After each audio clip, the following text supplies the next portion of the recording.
नमस्कार, जनअपेक्षा न्यूज में आपका स्वागत है। शुरुआत करते हैं खास खबर के साथ। शिवराज ने देश के पहले दलित राष्ट्रपति रामनाथ कोविंद का अपमान किया। डॉक्टर रागिनी नायक प्रदेश के घोषणावीर मुख्यमंत्री ने देश के पहले राष्ट्रपति रामनाथ कोविंद का अपमान किया।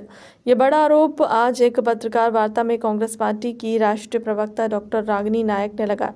उन्होंने प्रदेश की चरमराती स्वास्थ्य सेवाओं को उल्लेख करते हुए कहा कि पिछले 18 सालों में बड़े बड़े दावे करने वाली शिवराज सरकार खाली पड़े डॉक्टरों के पद तक नहीं भर पाई और दावे बड़े बड़े करती है। नायक ने कहा कि दुख होता है कि प्रदेश के घोषणावीर मुख्यमंत्री ने झूठी वाहवाही लेने के लिए देश के पहले दलित राष्ट्रपति रामनाथ कोविंद जी तक का अपमान कर दिया।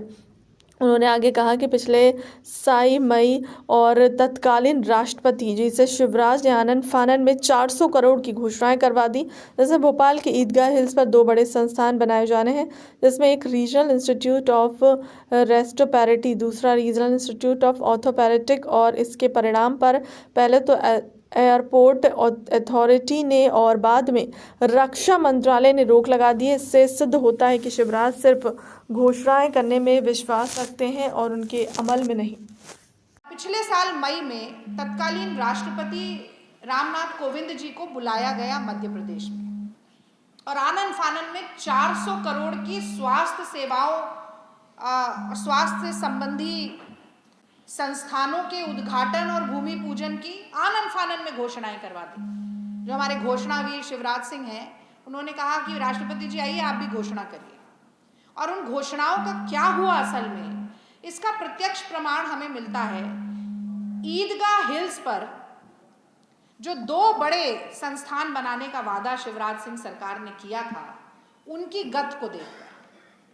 तो एक बनाया जाना था 56 करोड़ की लागत से regional institute of respiratory diseases, और दूसरा बनाया जाना था 84 करोड़ की लागत से centre of excellence in orthopaedics. तो एक रेस्पिरेटरी श्वासन के लिए, डिजीजेस के लिए, और दूसरा हड्डी रोग के लिए। तो पहले तो एयरपोर्ट अथॉरिटी रोक लगा देती है और उसके बाद रक्षा मंत्रालय रोक लगा देता है।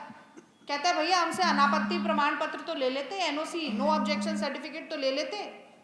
तो शिवराज सिंह चौहान ने अपनी घोषणा के चक्कर में देश के राष्ट्रपति की छवि कितनी धूमिल की, एक दलित राष्ट्रपति का इतना अपमान क्यों किया, मैं जानना चाहती हूं।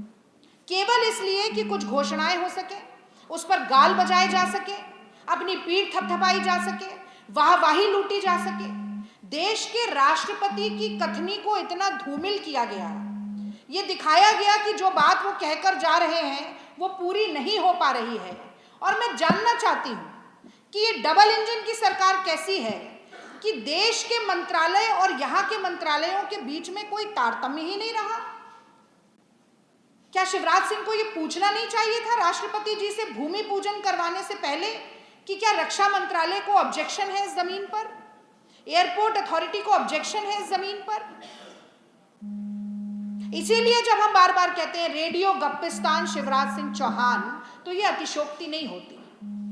गप्प मारने में, लफाजी करने में, विक्टिम कार्ड खेलने में, जनता के बीच में, महिलाओं के बीच में मंजीरे बजाने में, पानी में उतरने से पहले पुलिस की गोदी में बैठने में, नौटंकियां करने में नंबर 1 है शिवराज सिंह।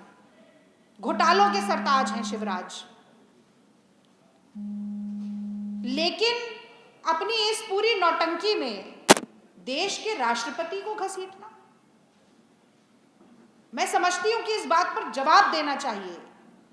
जैसे वो प्रधानमंत्री मोदी जी ने दरभंगा का एम्स बना दिया, यहां पर इन्होंने ये 2 रेस्पिरेटरी सेंटर और ऑर्थोपेडिक सेंटर बनवा दिए।